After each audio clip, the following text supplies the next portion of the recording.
Você está ouvindo ao Prototipando, um podcast da Ensaio Lab. Meu nome é Pedro Piovan, eu sou fundador da Ensaio e por aqui a gente vai receber quinzenalmente diversas pessoas que são amigas da inquietude para a gente navegar e explorar juntos a essência da inovação e do design. Então fica à vontade para ouvir esse podcast e vamos junto nessa. Fala galera, bom dia, boa tarde, boa noite, sejam muito bem-vindas e bem-vindos a mais um episódio do Prototipando, um podcast que é produzido pela Ensaio e eu, Pedro Piovan, como host, tem como objetivo da gente prototipar e costurar ideias, formatos que possibilitem a gente construir um futuro mais próspero ou mais interessante para a gente viver. Hoje a gente conversa com a Lala de Raizelin. A Lala, ela uma mulher futurista, ela é especialista em novas economias e considerada hoje uma das pessoas mais importantes para ajudar a gente a trilhar o futuro que a gente quer viver. A Lala tem uma experiência muito grande em economia criativa, muito grande com trabalhos no primeiro, segundo e terceiro setor, e de um ponto de vista diferente quando a gente fala de economia, que é ela se declara uma não economista, né? Porque de fato ela até diz isso, e vocês vão ver aqui, ela não é.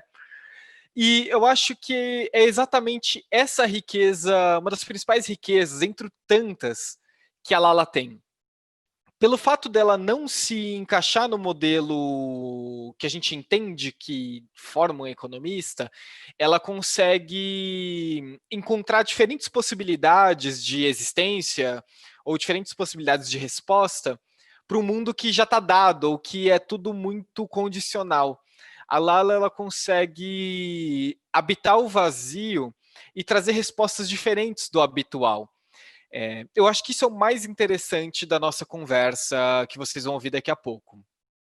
A Lala também, na fala dela, a gente conversou bastante sobre a economia e o impacto social que a economia tem.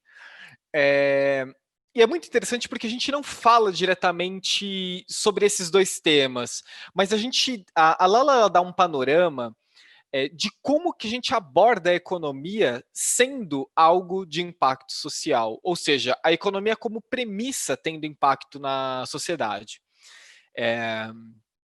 Então, essa é uma introdução rápida que eu quero fazer e eu acho muito relevante a gente ouvir com atenção o que a Lala tem para trazer, porque para mim o principal ponto que a Lala traz é a gente precisa de uma outra abordagem de olhar. E a partir do momento que a gente muda o nosso olhar, existe a possibilidade da mudança objetiva. Então, eu vou deixar aqui agora vocês na conversa que eu tive com a Lala. Oi, Lala. Oi, Pedro. Tudo bem? Tudo. Desculpa meu microatraso aqui. Imagina, imagina. E aí, tudo certo por aí? Tudo bem. Essa coisa pandêmica, né? Vai indo assim, surfando. E vocês? Tudo bem também, aqui tudo bem. A pandemia, ela... É engraçado o efeito que ela gera na gente, né? Ela gera um efeito muito ondular mesmo, né? A gente pendular, eu até diria que a gente fica aí, né, de um lado para o outro. E depende em que a gente sintoniza também, né? Quando a gente sintoniza no coletivo, quem é mais sensível. Uhum. Sim, total. Total. Lala, eu acho que para nossa gravação hoje, a ideia é um bate-papo mesmo, enfim, da forma como a gente sempre faz, e falar sobre como centro do tema economia e seu impacto social. O que é quase que redundante a gente falar sobre isso, né? Porque quando a gente fala sobre economia, a gente está falando sobre pensar modelos econômicos a partir da sociedade, né? Então, só que isso muitas vezes é separado, né? Parece que são duas caixinhas. Ou a gente fala sobre economia, ou a gente fala sobre impacto social. Eu queria que a gente abordasse um pouco isso. A assim, por que que a gente, entre aspas, né? Por que que muitas pessoas ou algumas pessoas veem economia e impacto social como coisas distintas, que devem ser, inclusive, debatidas de formas distintas? Tá, interessante. Eu não sei se eu vou responder o que você quer, mas eu vou responder o que eu estou percebendo, assim. Acho que alguém que é futurista tem um pensamento macro, uma visão sistêmica. E eu, particularmente, me dediquei muito a isso, por tudo que foi a minha trajetória, desde o fato de ter vindo da área cultural, e a cultura ela é como se fosse aquele oceano da piada que o peixe diz para o outro, falam tanto desse oceano, mas eu nunca vi você. Então, a gente precisa entender esse oceano, tem que entender a cultura aonde estamos. E a outra coisa dessa visão macro é que as soluções, os problemas são sistêmicos, são um problema de conjunto, não é um problema setorial. É exatamente a raiz da tua pergunta, né? Então, e as soluções têm que ser também. Então, vamos começar do começo. A gente, como sociedade, habitando um planeta num cosmo, qual é a primeira coisa que a gente observa? Primeiro, é uma natureza dual que está em tudo.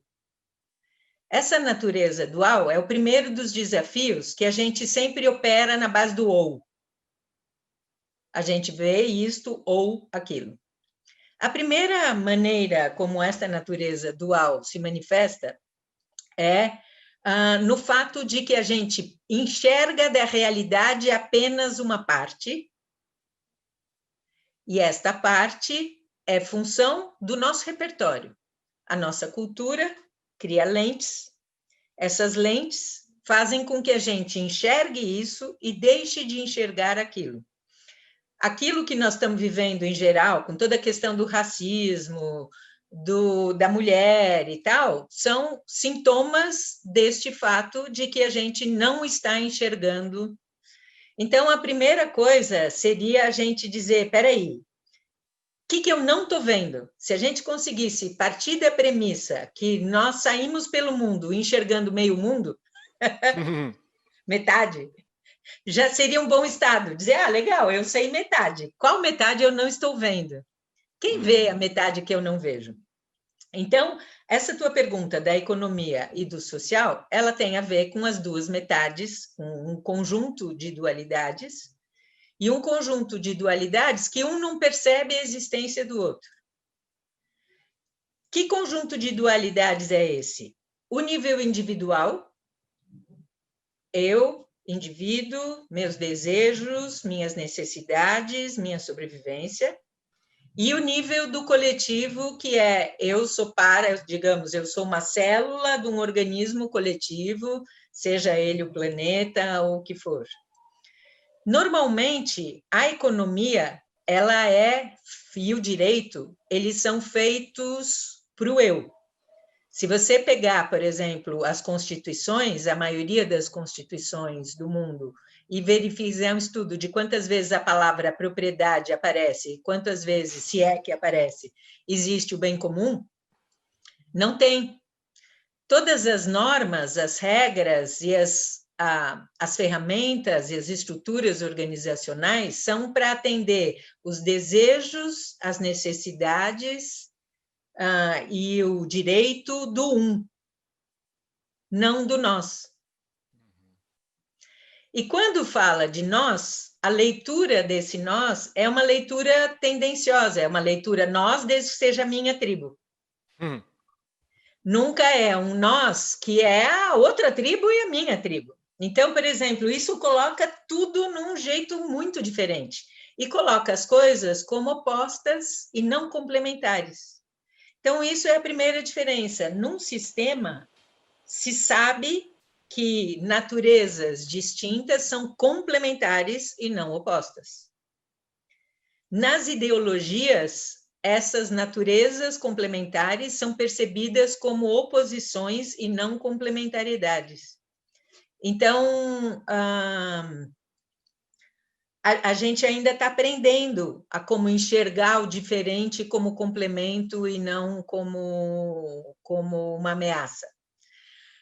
Posto esta visão macro, vamos entrar na tua pergunta da economia e do impacto social.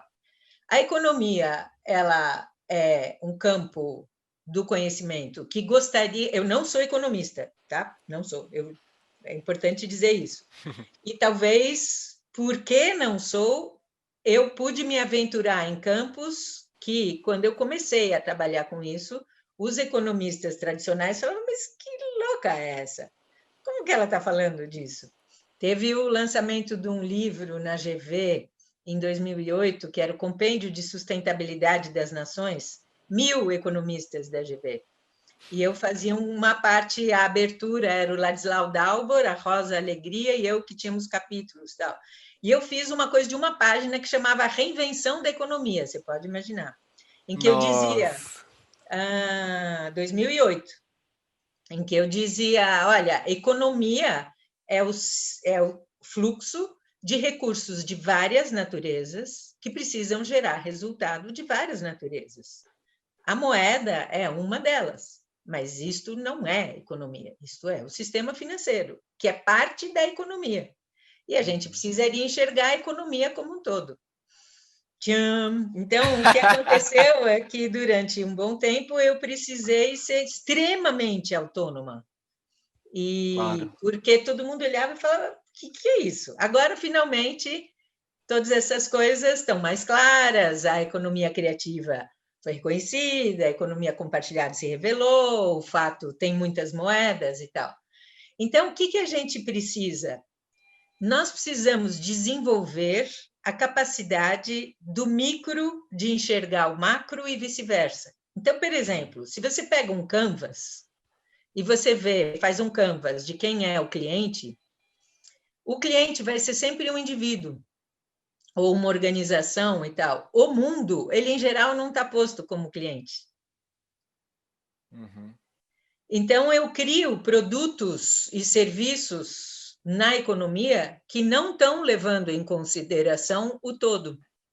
A sociedade, o planeta e tal. E depois que eu criei coisas que foram feitas para a parte, eu falo, ai meu Deus, o que eu faço agora com o todo? Então, a gente precisaria, e essa dicotomia que você revelou, ela é uma dicotomia que ela se amplifica em todas as áreas. Então, você tem os criadores, que são desenvolvedores de soluções para o todo, estão pensando no todo e não sabem as ferramentas do mundo, não vamos chamar de economia, mas vamos chamar do mundo financeiro, do mundo do negócio, porque economia deveria ser muito maior. E essa ponte não existe.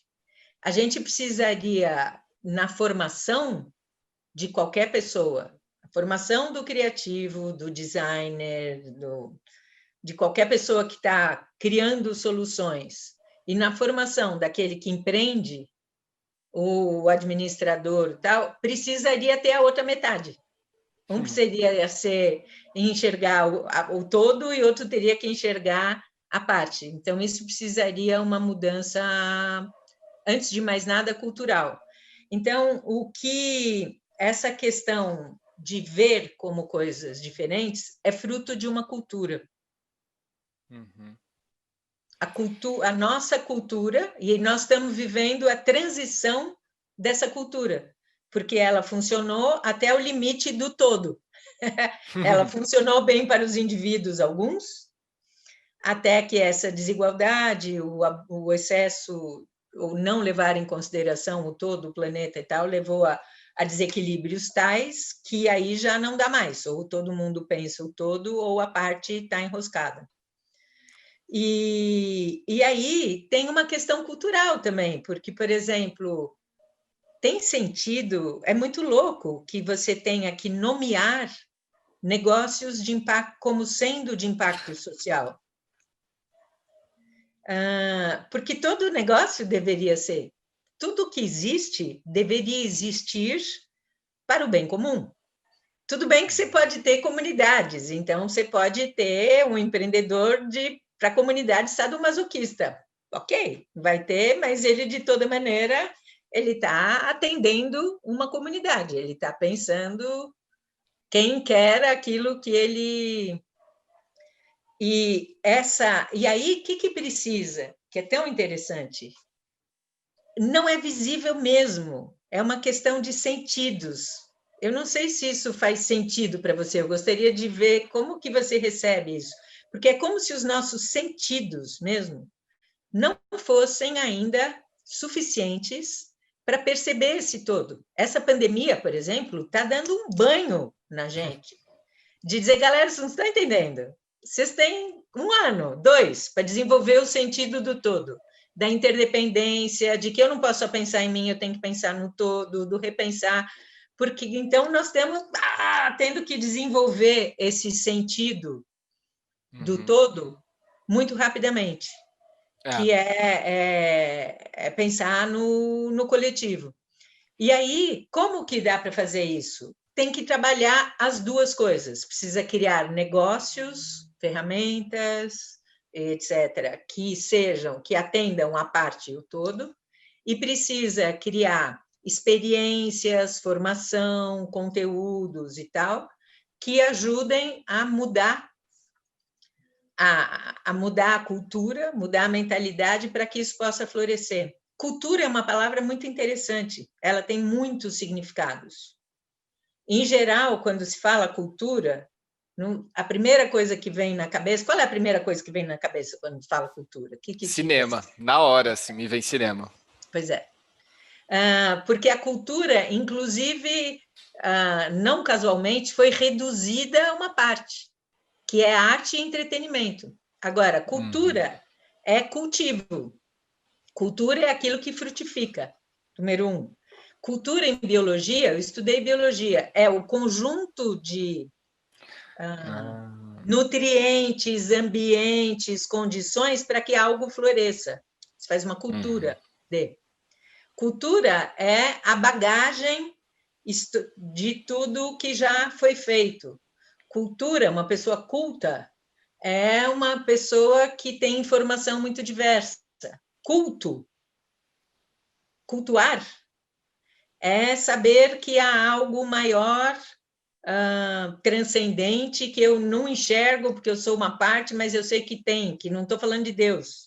Não estou falando nada disso, estou dizendo que tem eu sou, sei lá, usando uma metáfora, se fosse a minha célula, ela sabe, ela é uma célula, ela sabe da vida dela, mas o quanto ela sabe da Lala, e quanto ela sabe de onde ela está. Então, a gente tem uma certa humildade de dizer, tudo bem, eu sou célula, eu vou tentar aqui entender o melhor possível esse corpo do qual eu sou célula.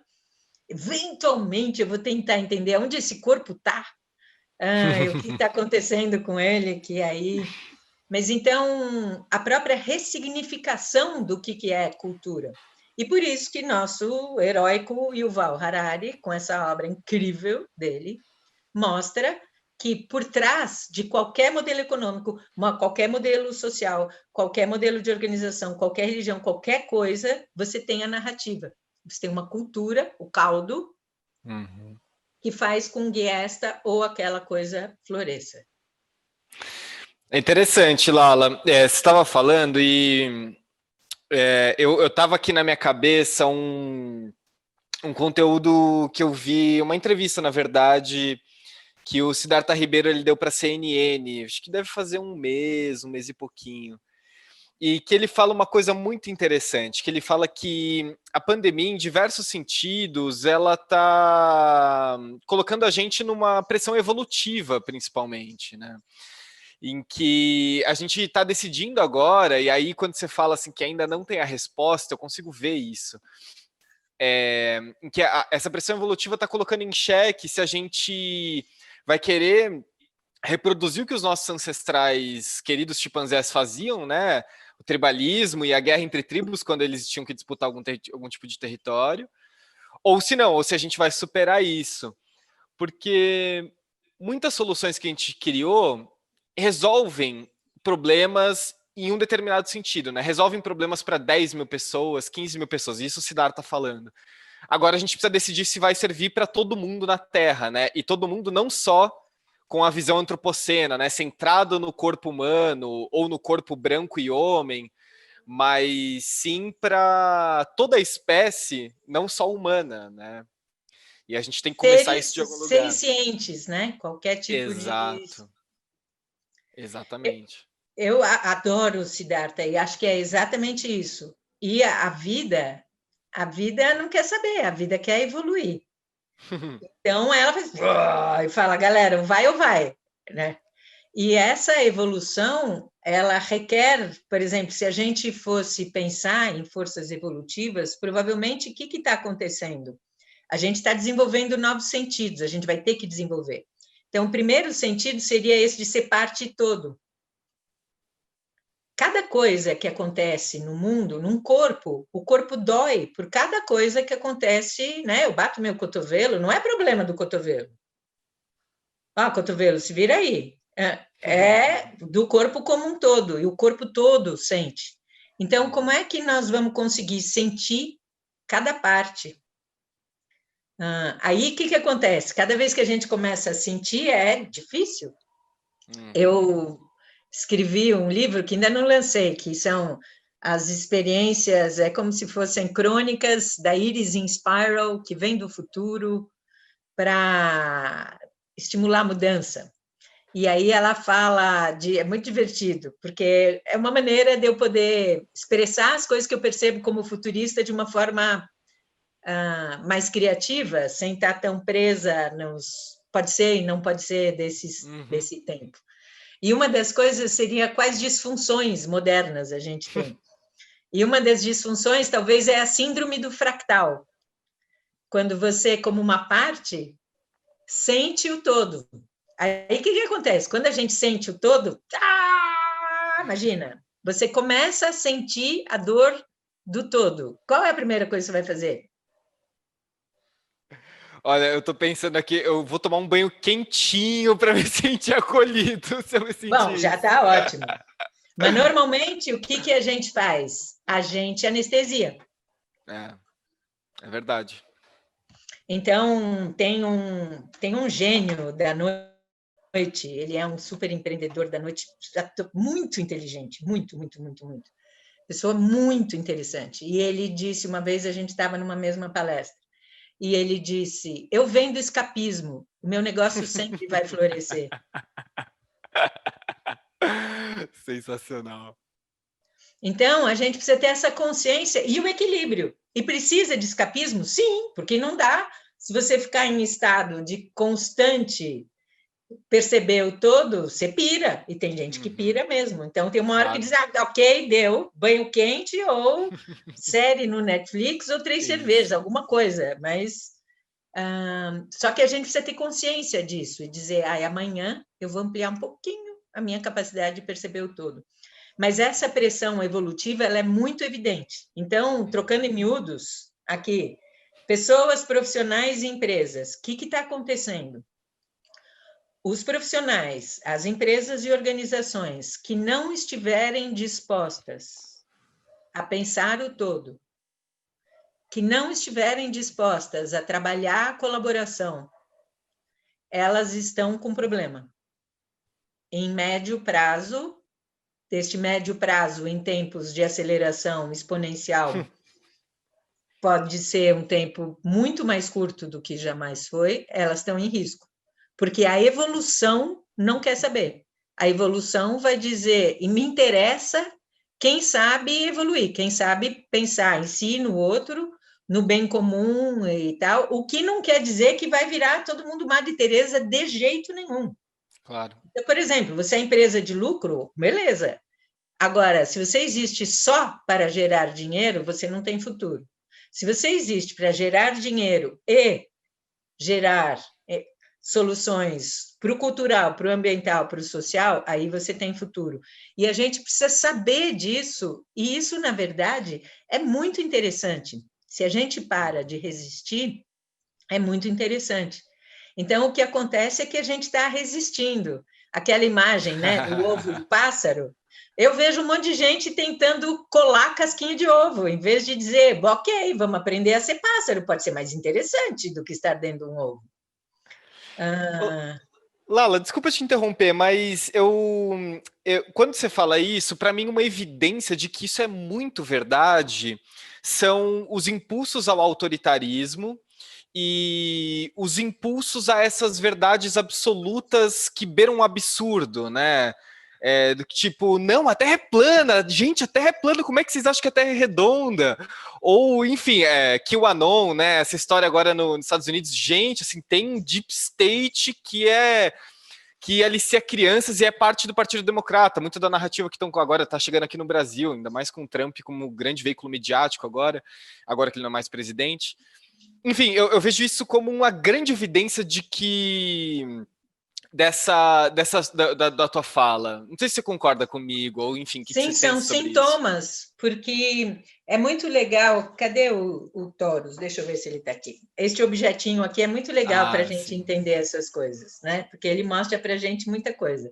Primeiro, se eu tenho uma maneira de compreender o mundo unidimensional, por exemplo, só me interessa dinheiro e quantidade, ou o meu bem-estar, ou dos meus. Eu vou ver o mundo com um único ponto de vista, uma visão plana, podemos dizer até chata, e escassa. Não tem para todo mundo, é escasso, vamos brigar por isso, e é natural, e quem não está brigando é otário, e não é que é colaborativo, é só bobo. Só que não é assim. Isto aqui não é plano, o mundo, o universo não é plano nem escasso, ele é multidimensional. E isso aqui chama torus, é um objeto que reflete um padrão, que é um padrão da natureza e da nossa energia. Se você olhar uma tangerina, ela é assim, o clima ao redor da Terra é assim, o campo eletromagnético do nosso corpo é assim, e a economia é assim. O que você tem? Você tem uma parte que parece um núcleo, e uma parte que parece uma periferia. Só que tudo isso é dinâmico. Olha, eu mexo na periferia aqui, ó, eu aumento o núcleo. Então, imagina, por exemplo, inclusão. Eu tenho poucos aqui. Se eu quero ampliar quem está no centro, eu preciso trabalhar o todo do objeto. Se eu trabalho só uma argolinha, ó, uma parte, olha o que acontece. Deforma e não rola. Ou se eu inovo para caramba, estou inovando nessa área. Ó a tensão que fica, e só se sustenta quando eu faço força. Se eu solto aqui, volta tudo para o lugar. Aí, o que é bacana de que é uma coisa só é que, quando eu mexo numa parte, eu mexo o todo. Se eu sei de que maneira mexer isso, se eu faço assim, eu vou gerar reação. Provavelmente é um pouco isso que nós estamos vivendo. A gente teve uma super forçada. Quando começa a internet, quando começa não sei o quê, a gente fala... E aí, mas dá para ver, tá bom, o que eu posso fazer, mexer numa parte que mexe o todo, e, sobretudo, o que é interessante é que, repara, por exemplo, como é que eu fecho isso aqui? Eu posso apertar para caramba, não vai fechar, ele não muda de estado, ele só vai se deformar, ele só se transforma quando eu ponho um para cada lado, olha que interessante, e com suavidade. E aí, porque é uma coisa única, pode ter fluxo. Então, a economia deveria ser isso aqui.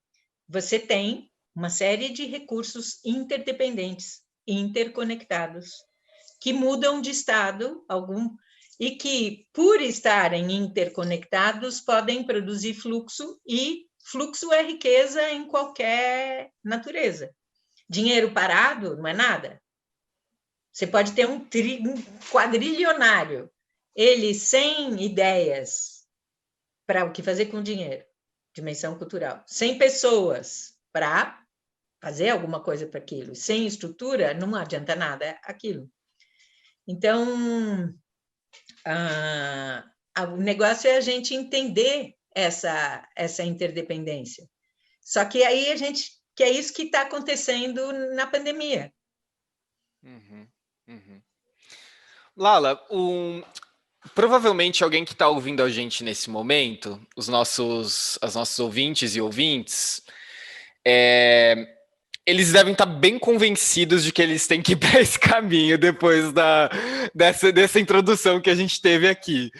E eu estou me imaginando nesse lugar, e a primeira pergunta que eu tenho é, tá bom, como que eu posso começar isso? Como que eu vou para esse lugar mais propositivo e menos passivo no sentido de não ser um agente de mudança? E como é que eu saio da incapacidade nesse cenário? Por que eu estou perguntando isso, Lala? Porque quando a gente percebe que a gente precisa mudar, existe um efeito rebote grande, que é o que você trouxe um pouco na sua fala, que é, ai meu Deus, eu sou um lixo, eu não consigo, eu não posso, eu não tenho repertório, eu não tenho alcance. Quem tem alcance é esse ser mitológico, né? E aí já começa a depositar toda a conta em uma pessoa que vai ser o salvador da pátria, que a gente já viu que essa história é uma bobagem. Então, como que essa pessoa ela pode começar nesse sentido? Muito boa pergunta, porque justamente é isso que faz diferença. Senão vai dizer assim, quanta filosofia. E, na real, fazer o quê? Então, primeiro, a resposta para a tua pergunta é o que eu organizei ao longo desses 40 anos nisso aqui, que é uma espiral de 7 etapas, que é a síntese de qualquer processo dentro desse método que a gente criou, para poder ir de parte a todo, para poder ver as duas coisas. Uhum. Então, primeira resposta seria, cuida de você. Então, a primeira bolinha aqui, amarela, chama-se percepção de presente. Não há como solucionar as coisas e mexer sem que cada pessoa se trabalhe. Não dá. Então, que isso já foi tentado. Movimentos políticos que diziam, vamos para lá, mas sem trabalhar o indivíduo. Não dá. É o ponto de partida. Não pode ser o ponto de chegada. Então, sem se trabalhar não dá, e apenas se trabalhando não dá também. Aí, o que quer dizer me trabalhar? Por exemplo, sai pelo mundo pensando assim, uau, se eu pensasse que eu só estou enxergando metade, que outra metade eu não estaria enxergando? Nas interações, cada vez que alguma coisa for oposta ao que você sente ou pensa, e em vez de reagir, porque o problema não é não ser propositivo, o problema é sair do reativo. A gente só sabe operar no reativo, é pá, pum, pá, pum, pá, pum, pá, pum. E isso não resulta. Então, por exemplo, racismo é terrível, não tem a menor dúvida. O fascismo é horrível. Agora, quando você é antifascista, você não está sendo fascista com o fascista? Como sai disso? E vai para um terceiro lugar. Então, pensa nisso. O que isto aqui tem que eu não reconheço? Vou te dar um exemplo concreto. Conservadores e inovadores. Que se a gente pensar partidos, em geral, eles são assim. Essa palavra, conservar, é uma palavra muito importante, que os inovadores, em geral, não gostamos. Eu levei muito tempo para dizer, puxa vida, tem umas coisas que precisa conservar. Você não pode inovar em tudo, você tem que conservar. Então, diz assim, ok, conservador, a minha natureza é de inovar tudo. Conta aí, o que você acha que precisa conservar? Uhum. E o conservador dizer, ok, inovador, a minha tendência é conservar tudo. Deixa como está. O que você acha que precisa inovar? Então, isso é a primeira coisa, autoconhecimento, e o jogo da dualidade é como a gente se conhece. Segunda coisa, você precisa repertório, nessa compreensão do presente, precisa de um repertório diferente. Porque se você não tiver um repertório diferente, como você vai fazer novas imagens do mundo sem se não tem ingredientes? E o cérebro, ele funciona assim mesmo.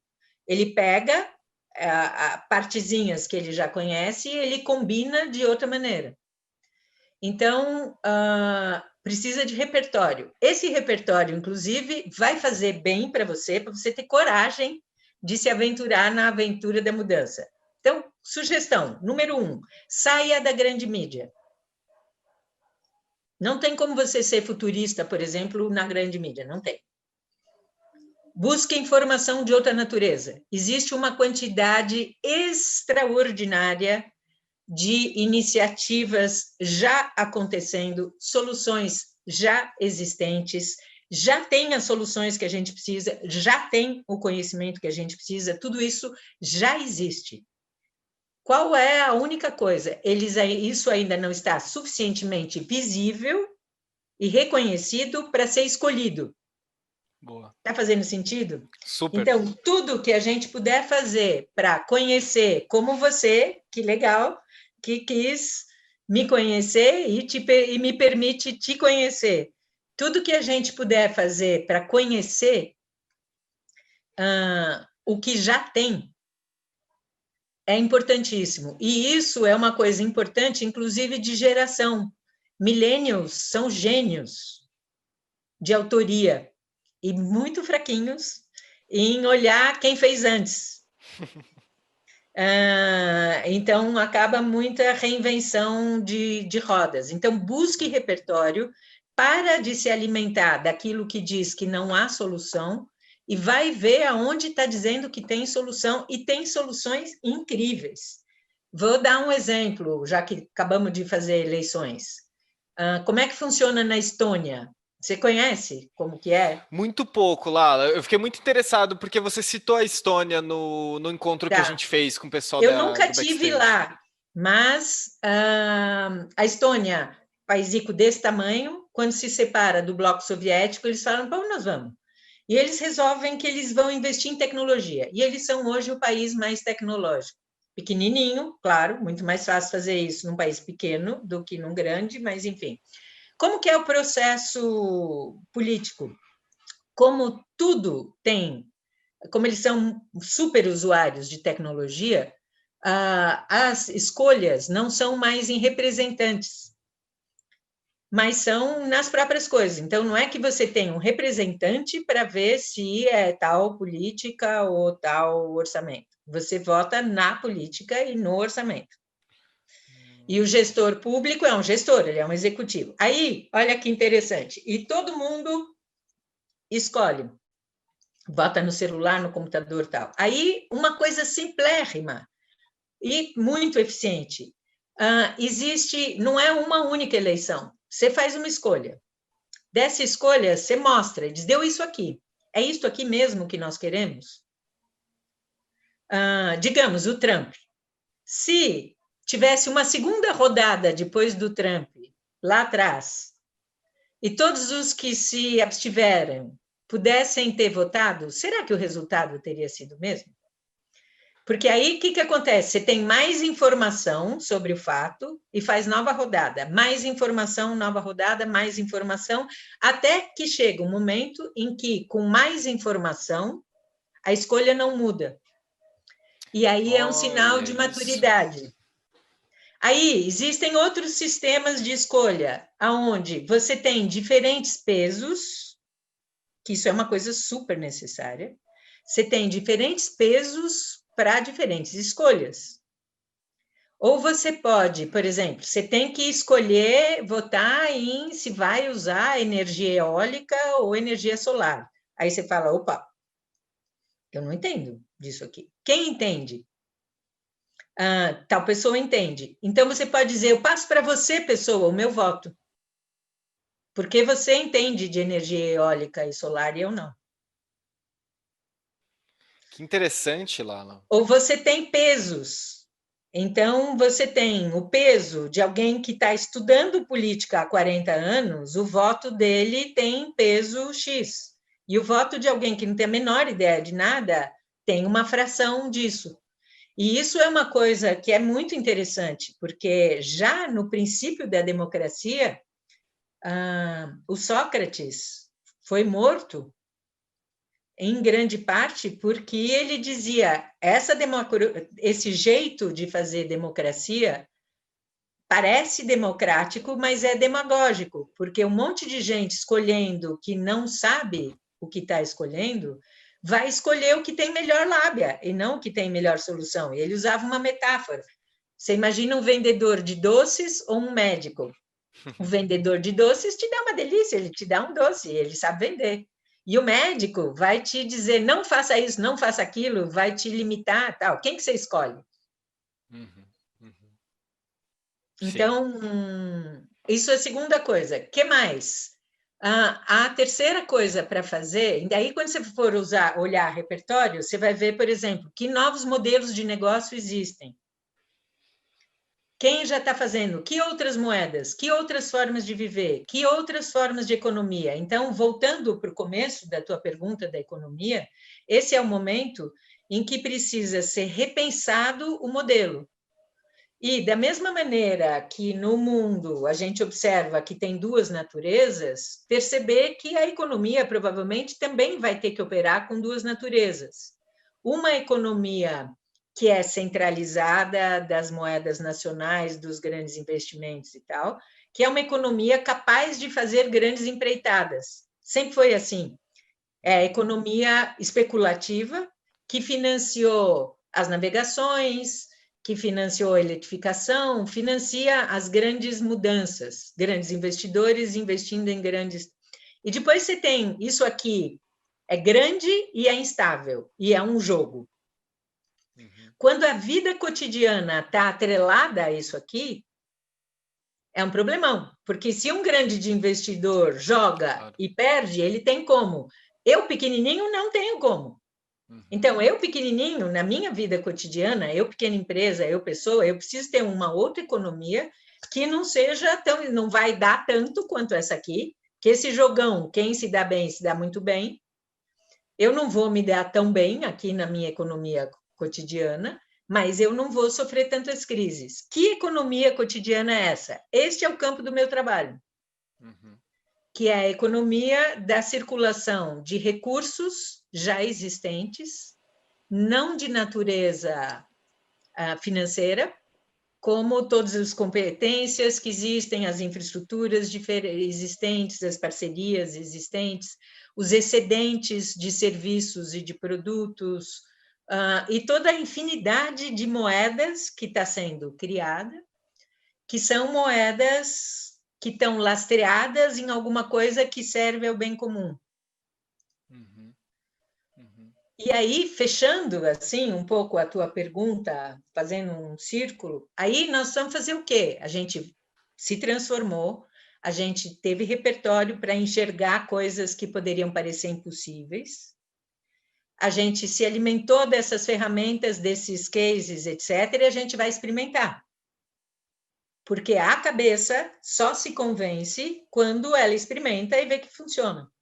Então, precisa fazer pequenas células de inovação dentro das empresas, ou na nossa vida, ou no condomínio e tal, experimentos com essas coisas. Como é se a gente colaborasse? Como é se num prédio fizesse compras coletivas, para poder custar menos e não dar trabalho para todo mundo, de todos os apartamentos irem toda semana no mercado? Ou cuidado coletivo com velho? Como é se a logística for compartilhada entre empresas concorrentes? Porque elas não são concorrentes pelo caminhão que leva o produto dela, mas custa um montão, cada uma ter o seu caminhão com a sua logística e tal. E aí, relatar os resultados. E, fechando, a coisa que faz diferença é um verbo que a gente usa na fluxonomia que chama acreditar, que é um verbo que existe até, mas ele é pouco usado. Repara o seguinte, na economia, não chama crédito? Ter acesso a crédito. A gente não presta atenção na origem das palavras. Crédito. Tem crédito quem é crível. E crédito é uma crença. E é uma crença mesmo. O dinheirão, aquele do especulativo, criado, é um dinheiro fiat, né? Um dinheiro criado. A maioria, acho que 98% das pessoas não sabe disso, que é um dinheiro criado, que só passa a valer quando a gente dá o nosso crédito. Então, é como se o Banco Central imprimisse um monte de dinheirinho de banco imobiliário. Está lá, dinheirinho de banco imobiliário. Quando eu digo, banco, me empresta, e a garantia é a minha casa, o dinheiro de banco imobiliário ganhou o meu crédito, eu acreditei nesse dinheiro. E ele passa a ter um valor. E ele passa a circular no mundo. Então, nós precisamos acreditar, no sentido de contabilidade mesmo, outros recursos, outras formas, etc., para que elas possam gerar crédito de diversas naturezas. É muito hermético o que eu estou falando? Não, eu só tô pensando no seguinte, é uma lição de casa muito legal de se fazer, né, Lala? É muito animador pensar nisso, né? O que tem, Pedro, é que é uma lição de casa animadora e assustadora, porque o desafio de pensar no todo é que o todo é o todo, ele é grande. E aí tem uma palavra que é muito interessante, que é pânico. Não é por pouco que pânico cresceu, porque a internet, os dados, etc., eles estão nos colocando cada vez mais em contato com o todo. E a gente é uma partezinha, que como que a gente dá conta? Então, a gente precisa ir criando uma certa elasticidade psicológica, digamos assim, para dar conta do quanto a gente enxerga do todo e, sobretudo, nós precisamos se juntar. A gente precisa saber que vai fazer, tudo bem, enxerguei isso aqui tudo, e eu vou fazer o quê? Eu vou fazer o que dá, hoje. Perfeito. Então, hoje eu vou ver como é que eu circulo algum conhecimento que eu tenho, que isto não me custa nada, está aqui na minha cabeça. Hoje eu vou fazer um experimento de alguma pequena coisa, e aí você vai indo um pouco ali, um pouco ali, um pouco ali. E, sobretudo, para uma mudança de cultura, como que nós estamos vivendo, que é uma coisa que acontece algumas vezes ao longo da história, só dá para fazer no coletivo.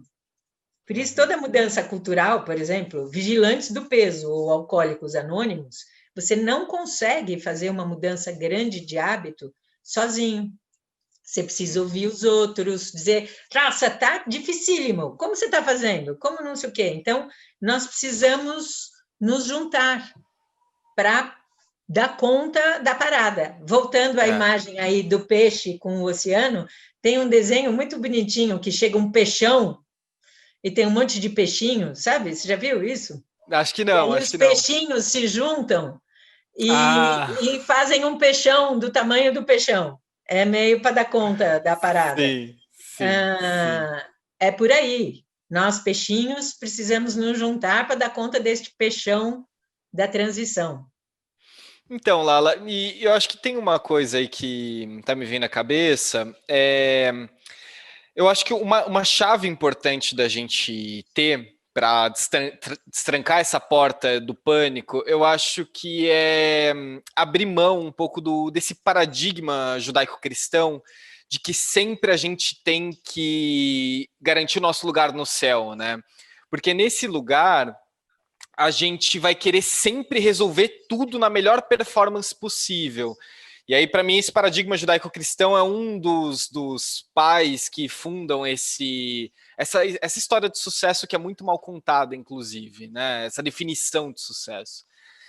E o que acaba voltando um pouco na busca por diferentes repertórios, porque, tá bom, se não é esse paradigma que talvez dê a resposta para a gente, qual outro paradigma que pode ajudar a gente, né? E a gente não precisa ir tão longe, né, Lala? Eu acho que aqui no Brasil a gente é tão. É muito curioso. O Brasil, exclusivamente, assim, é um país que ele cria essa cultura de síncope que a gente herda, né, dos movimentos africanos, enfim, toda essa população.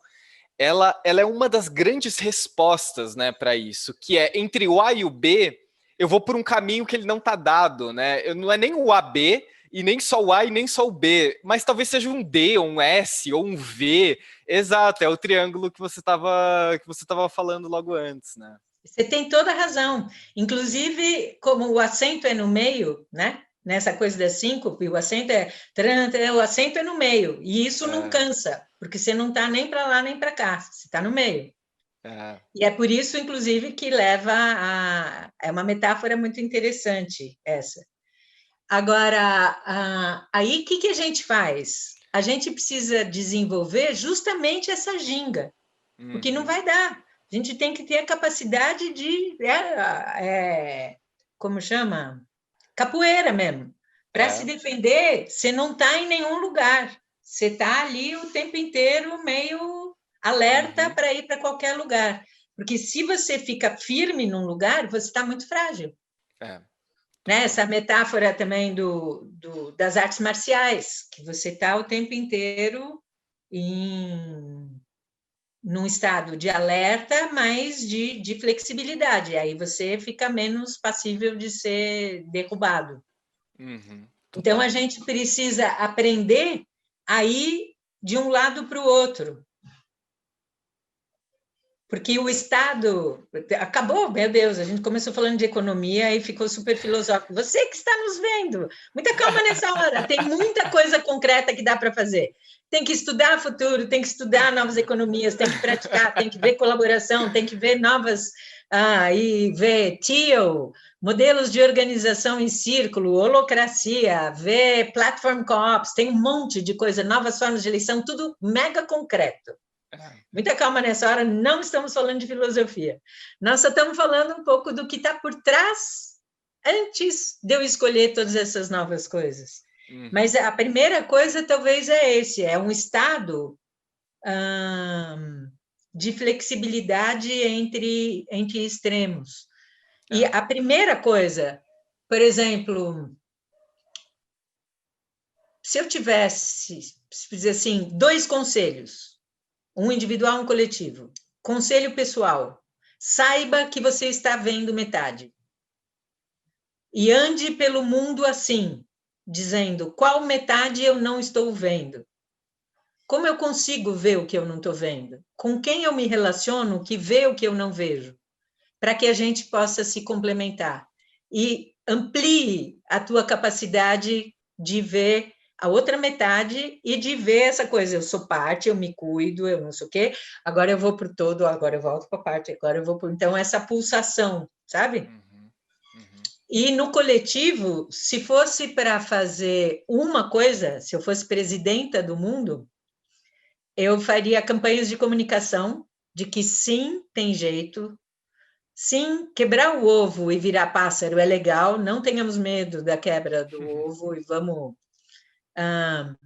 e mostrar tudo que já existe. Então, é uma questão de comunicação mesmo para alimentar a cultura, porque aí isso vai permitir que o resto se manifeste. E é muito importante repertório.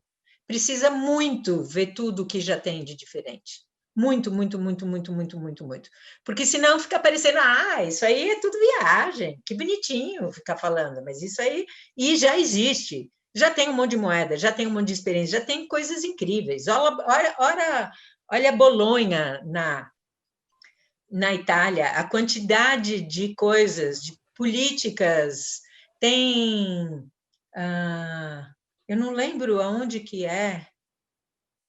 Puxa vida, agora me deu branco. Se é na Bélgica, eu acho que é alguma cidade da Bélgica que já tem uma lei de que as empresas que têm uma diferença muito grande se tem uma diferença muito, muito, muito, muito grande entre pagamentos dos diferentes níveis de trabalho, pagam uma taxa de desigualdade. Uau! Você quer, você pode, só que você paga uma taxa de desigualdade porque a desigualdade que você está gerando afeta a cidade inteira. Então, você tem que contribuir com isso. Tem na Holanda, a Holanda está sendo a primeira a adotar o Donut Economy. Aí tem o que lá? Tem, por exemplo, uma variação do Airbnb, onde cada dono é dono da plataforma.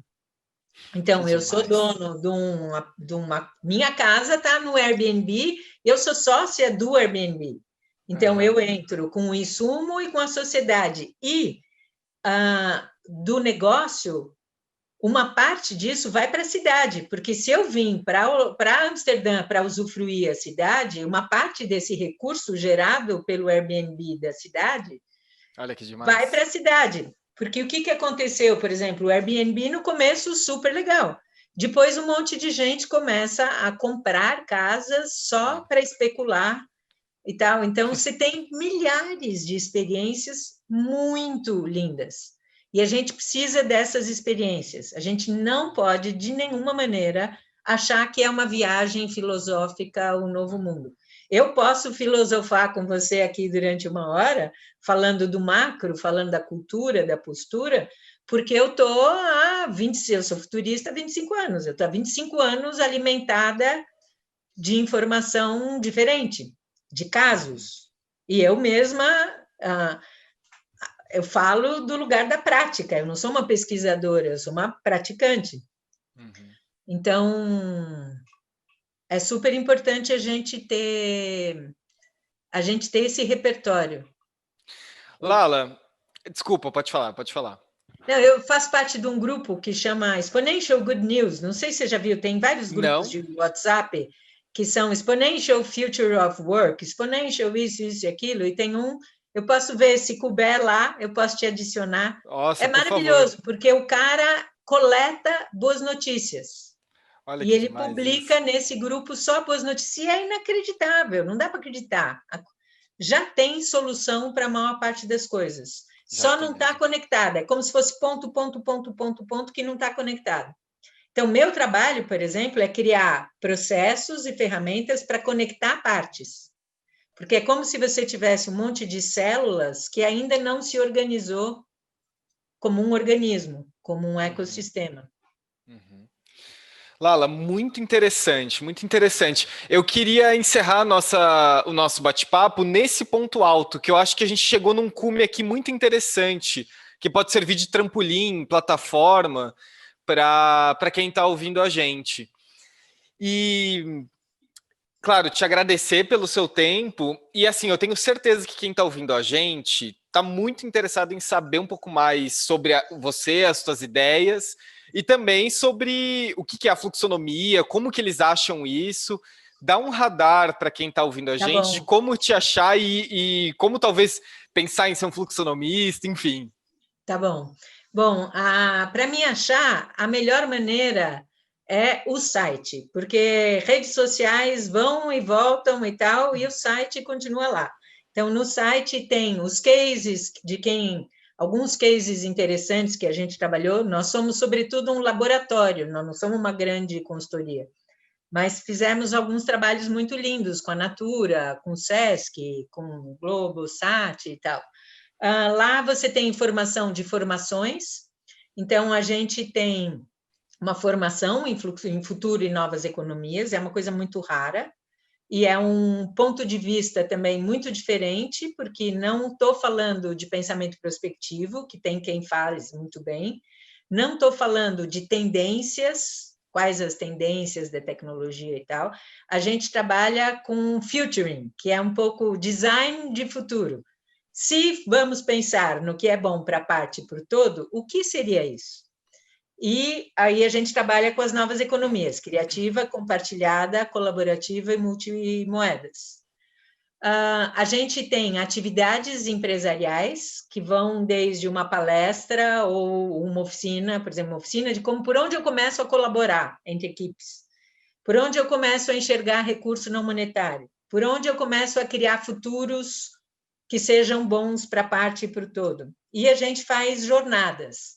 Agora a gente está focado em jornadas para grupos pré-existentes que precisam alcançar melhor seu resultado. Vou dar um exemplo. Semana que vem começa uma coisa muito bacana, essa semana, aliás, que é do movimento Porto Alegre Inquieta, que é um movimento da sociedade civil que tem 2.500 pessoas organizadas em 25 grupos. Imagina, se tem 2.500 pessoas, 25 grupos de trabalho.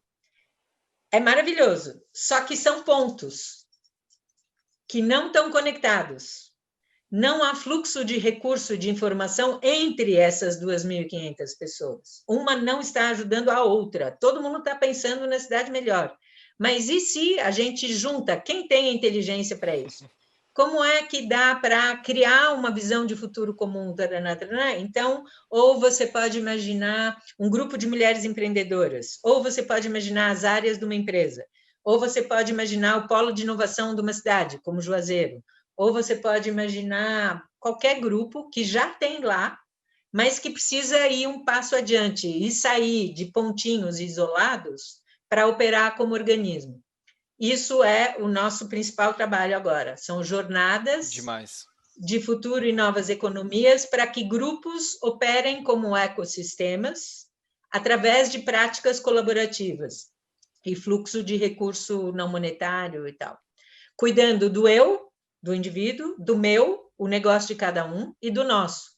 Porque a tendência é cuidar só do nosso, ou só do eu. E não dá, você tem que cuidar. Então, pensando no Porto Alegre, em que você precisa cuidar de cada um dos 2.500, como é que ele dá conta se você cuida dos negócios das pessoas, você vai contribuir para a cidade, e aí todo mundo vai poder cuidar do nosso melhor. Porque essa minha experiência aí de 40 anos mostrou que você não consegue cuidar do nosso, da causa comum, se você não cuida do eu, do indivíduo, e do meu, do negócio, da iniciativa dele. Senão ele vai deixar o nosso de lado para cuidar do meu. E o nosso se resolve quando os meus estão bem resolvidos também. Sim. Então, eu sou achável no site, eu sou achável nas redes sociais, eu sou achável neste livro que foi finalista do Jabuti, eu sou achável através de objetos que a gente criou para poder trabalhar com isso, desse livro, que é um livro para inspirar futuros possíveis. Isso aqui que é de 2012, continua sendo super vanguarda, porque como poderia ser a vida em 2042 se a gente adotasse essas coisas? E ele é feito usando... Eu ouvi futuros em muitos países, de milhares de pessoas muito diferentes, e esse livro é inspirado a partir dessa experiência. E no meu site, entrando lá, tem uma coisa de contato que chega na gente. Se você escrever lá, chega na gente. Bom, pessoal, eu espero que essa conversa com a Lala tenha te trazido inspiração e também aplicabilidade de como que você pode começar a caminhar nesse lugar que a gente está habitando nesse sentido. A Lala, ela deu muita dica de alguns conceitos que dá para a gente ir atrás e aumentar o nosso repertório, que é uma das grandes bandeiras que a Lala defendeu hoje, assim como ela deu várias dicas enfim, das publicações dela e dos cursos que ela dá, das formações que ela dá, recomendo ir super atrás. Se você quer ficar ligado e quer saber mais, assina a nossa newsletter. A gente vai deixar aqui no comentário o link para vocês acessarem, que toda semana a gente manda o que a gente vem fazendo, conversando e criando. Se você também quer saber mais sobre o trabalho da Lala, dá uma olhada no site dela, ela faz muita coisa interessante. E no mais é isso, gente. Essa conversa aqui me lembrou muito a conversa que a gente teve aqui com o Preto Zezé. Então, a gente vai deixar o link aqui que conecta o bate-papo que a gente teve com o Zezé, que são alguns episódios para trás. Assim como o papo que a gente teve com a Preta Ferreira, falando sobre a arte, e a arte como uma possibilidade de realmente criar o nosso futuro.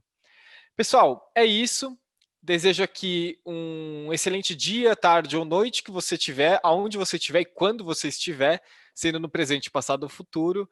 E eu espero te ver em breve, te encontrar aqui em mais um episódio. Valeu, um abraço, gente.